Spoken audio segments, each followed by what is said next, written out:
don't know what happened there, but it's still Critique-Opolis.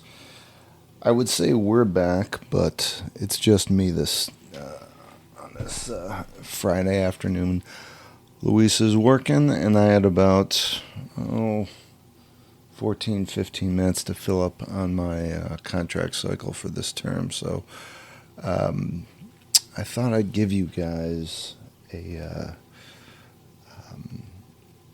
a couple of recipes to kick around. I was just watching a School of Life that I thought was kind of interesting. We do have a new dailies that came out that we were going to talk about, but my partner in crime isn't here, so that's going to have to wait. Um, if anybody out there does watch the School of Life, I know we did a show on it. Um, this one was pretty interesting. Why unloved people hate themselves. I don't think I ever suffered from this growing up. I think being an adolescent's pretty tough, but I definitely saw it play out with my peers in grade school and high school. And I got to tell you, I think that like when I was young, I would hear um, older parentals and teachers and such. They'd kind of give the same diagnosis, like that person isn't getting enough love at home, or they're angry or miffed at the fact that they're not receiving love. And as a young person, I didn't really understand that. I thought that it was kind of a backwards diagnosis. I figured that they any kid who was engaging in any kind of behavior like vandalism or speaking out against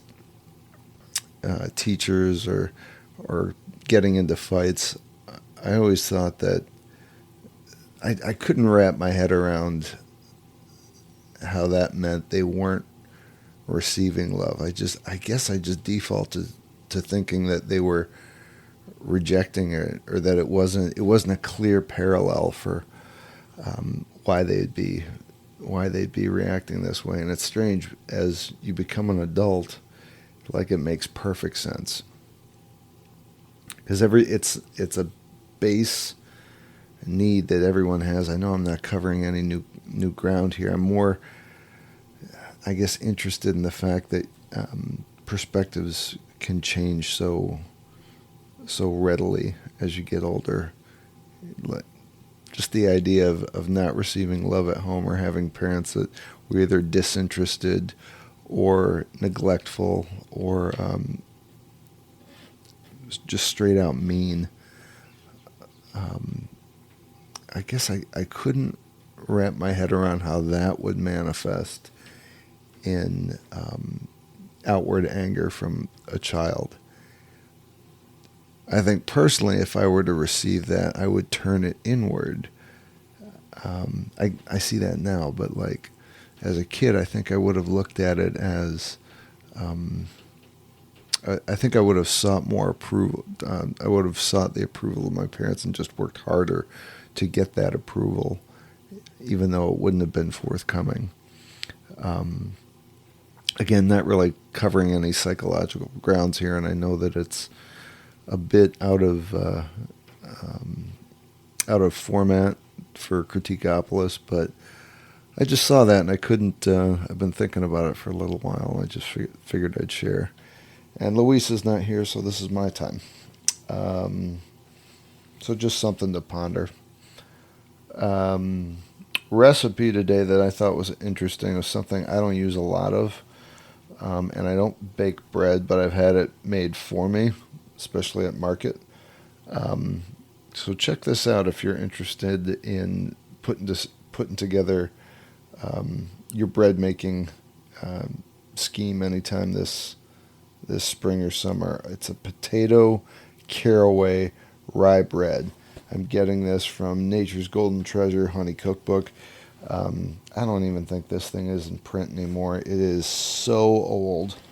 Um, but I haven't seen this recipe anywhere else, so I thought I'd give you the quick overview of it.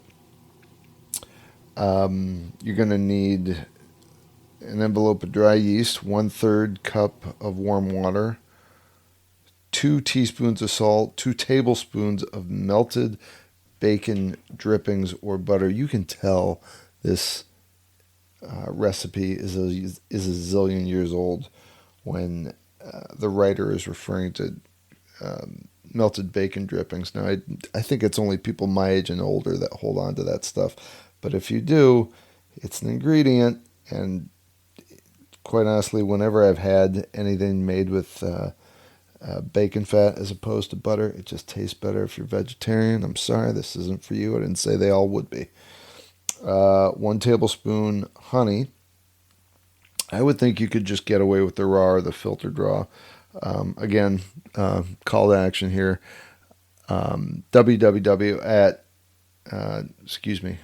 heyhoney.biz, heyhoney.biz, for anything you want to pick up. 1 tablespoon crushed caraway seed, 2 cup warm fluffy mashed potato, 3 to 3.5 cup all-purpose flour, and 1 cup graham or whole wheat flour. One more thing, 1 cup whole rye flour. If you've made bread before, this is going to be no big trick to you. If you haven't, I'll just give you the instructions. They're not complicated, and they're pretty short. So you're going to dissolve yeast in warm water in a large mixing bowl. You're going to stir in your salt, the bacon drippings, the honey, the caraway seed, and the mashed potatoes. And then if you I'm sure you have, or I would hope you can look up very easily, mixing instructions for basic white bread, for a basic white bread recipe, adding all-purpose flour first.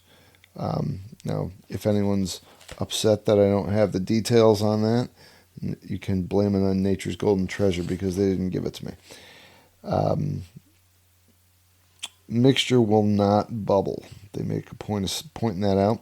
Add remaining flours for the second addition of flour.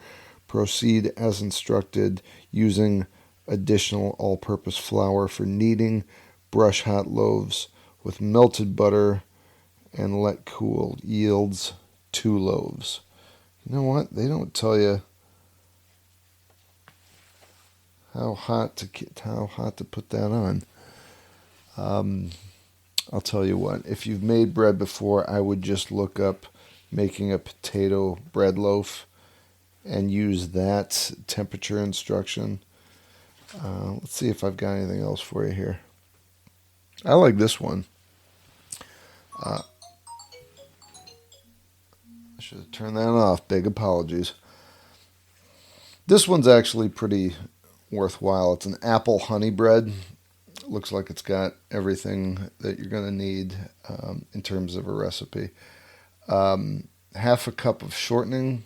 Crisco, I'm sure, will work. 1 cup honey, 2 eggs, 2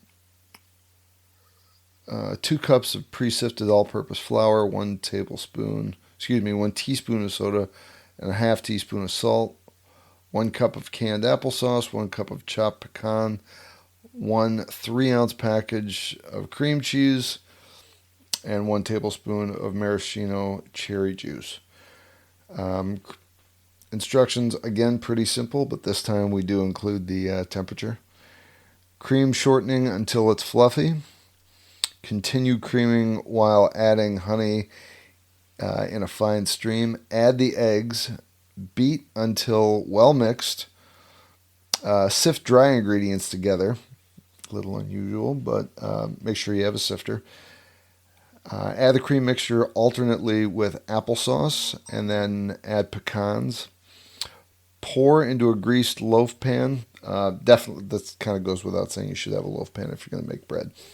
And then bake at 325 degrees for an hour. Let the cream cheese soften. Add the cherry juice.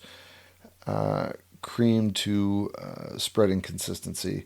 Serve over thinly sliced honey apple bread. You know what? I'm going to make that today. That's about it. I don't want to try and jam yet another recipe in here, but what I will do is give everybody an update of the market schedule for this year.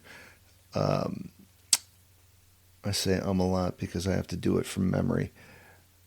Flint, from about 10 a.m. to 3 o'clock every Tuesday.